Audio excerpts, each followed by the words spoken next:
Hi hello friends, welcome to our channel RK current affairs. Friends, ఎవరైతే మన ఛానల్ని first time visit చేస్తున్నారో వారైతే ఈ వీడియోని లైక్ చేసి మన ఛానల్ అయితే సబ్స్క్రైబ్ చేసుకోండి.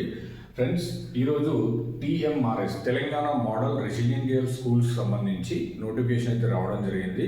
సో 7,000 పైచిలకు పోస్టులు అయితే అందులో ఉండడం జరిగింది. అందులో principal, PGT, TGT, so art teacher ఇవన్నీ ఉండడం జరిగింది. కానీ మెయిన్గా మనం చూసుకున్నట్టయితే ఓన్లీ డిగ్రీ క్వాలిఫికేషన్ ఉండి అడిషనల్ క్వాలిఫికేషన్ ఏం లేకుండా ఉన్నటువంటి పోస్ట్ అయితే చూసినట్టయితే హాస్టల్ వార్డెన్ పోస్ట్ అని చెప్పుకోవచ్చు. ఈ హాస్టల్ వార్డెన్కి సంబంధించి మనకైతే 635 పోస్టులు అయితే ఇవ్వడం జరిగింది. అందులో మేల్కి అంటే బాయ్స్కి వచ్చేసి 346, అలాగే ఫీమేల్కు 289 పోస్టులు అయితే వాళ్ళైతే శాంక్షన్ చేయడం జరిగింది. సో దీనికి సంబంధించిన క్వాలిఫికేషన్ అయితే ఒకసారి మనం చూద్దాం. సో క్వాలిఫికేషన్ వచ్చేసి ఎనీ డిగ్రీ. సో మీకు ఏ డిగ్రీ ఉన్నా కూడా మీరైతే ఎలిజిబుల్ అవుతారు. సో బీటెక్ డిగ్రీ ఉన్నా ఎలిజిబుల్, సేమ్ యాజ్ మన నార్మల్ డిగ్రీ ఉన్నా కూడా, ఓపెన్ డిగ్రీ ఉన్నా కూడా మీరైతే ఎలిజిబుల్ అవుతారు. సో దీనికి సంబంధించి లాస్ట్ డేట్ వచ్చేసి మనకు 23rd అక్టోబర్ అయితే ఉంది. ఆల్రెడీ సో 19 సెప్టెంబర్ రోజు మనకైతే అప్లికేషన్ స్టార్ట్ అవ్వడం జరిగింది. సో 19 సెప్టెంబర్ నుంచి 23 అక్టోబర్ వరకు అయితే మనకైతే అప్లికేషన్ డేట్ ఉంది. సో అలాగే మనం చూసుకున్నట్టయితే ఏజ్ లిమిట్ చూసుకున్నట్టయితే ఏజ్ లిమిట్ అయితే 35 ఇయర్స్ అయితే ఉండడం జరిగింది. అంటే 30, not more than 35 years. 35 years వరకు ఎలిజిబుల్.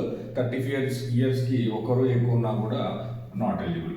సో మనం ఇక్కడ ఎగ్జామినేషన్ ప్యాటర్న్ చూసినట్టయితే సో 2 స్టేజెస్లో మనకైతే ఎగ్జామినేషన్ ప్యాటర్న్ ఉండడం జరుగుతుంది.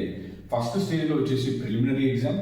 ఈ ప్రిలిమినరీ ఎగ్జామ్ పాస్ అయితే మనమైతే మెయిన్స్ అంటే టైర్ 2కి అయితే ఎలిజిబుల్ అవుతాం. ఈ టైర్ 2లో సబ్జెక్ట్ నాలెడ్జ్ అనేది ఉండాలి. సో వీళ్ళైతే కొంత మనకైతే డాటా ఇవ్వడం జరిగింది. సో పోక్సో యాక్ట్ కానీ, సో డిఫరెంట్ చట్టాలకు అయితే మనకు చిల్డ్రన్కి సంబంధించిన చట్టాలు సబ్జెక్టులు ఇవ్వడం జరిగింది. సో ఈ 2 టైర్స్ ఎవరైతే క్వాలిఫై ఎక్కువ మార్క్స్ స్కోర్ చేస్తే వాళ్ళకైతే జాబ్ అయితే రావడం జరుగుతుంది. సో దీనికి సంబంధించి సిలబస్ మనం పూర్తిగా నెక్స్ట్ వీడియోలో అయితే మీకు అయితే ఎక్స్ప్లెయిన్ చేస్తాను. అలాగే దీని ఫీజు స్ట్రక్చర్ మనం చూసినట్టయితే SC ST female, so SC ST ఫీమేల్కి అయితే సో పీడబ్ల్యూడి అంటే ఫిజికల్లీ ఛాలెంజ్డ్ వాళ్ళకి కూడా 500 రూపీస్ ఉండడం జరిగింది. సో అలాగే అదర్స్ అంటే బీసీ ఓసీ వీళ్ళందరికీ సో 1,500 అయితే వీళ్ళైతే అప్లికేషన్ ఫీజు అయితే సెట్ చేయడం జరిగింది. సో ఒక డిగ్రీతో సో వితౌట్ బిఎడ్ ఓన్లీ డిగ్రీతో ఉన్నటువంటి పోస్ట్ ఏదైనా ఉంది టీఎంఆర్ఎస్లో అంటే అది హాస్టల్ వార్డెన్కి సంబంధించిన పోస్ట్. ఈ హాస్టల్ వార్డెన్కి సంబంధించిన 635 ఉండడం జరిగింది. సో ఎవరైతే అప్లై చేసుకోలేదో వాళ్ళైతే తొందరగా అప్లై చేసుకోండి. So only 1 and only degree qualification మనకి హాస్టల్ వార్డెన్. సో ఇది ఫ్రెండ్స్ ఈరోజు మనం నోటిఫికేషన్ సంబంధించి ఎక్స్ప్లెయిన్ చేసుకోవడం జరిగింది. సో నెక్స్ట్ వీడియోలో మీకైతే దీనికి సంబంధించిన సిలబస్ ఏంటి, అప్లికేషన్ ఎలా చేసుకోవాలనేది నేనైతే మీకైతే ఎక్స్ప్లెయిన్ చేస్తాను. So thank you friends, thank you for watching this video. Please like, share and subscribe my channel. Thank you so much.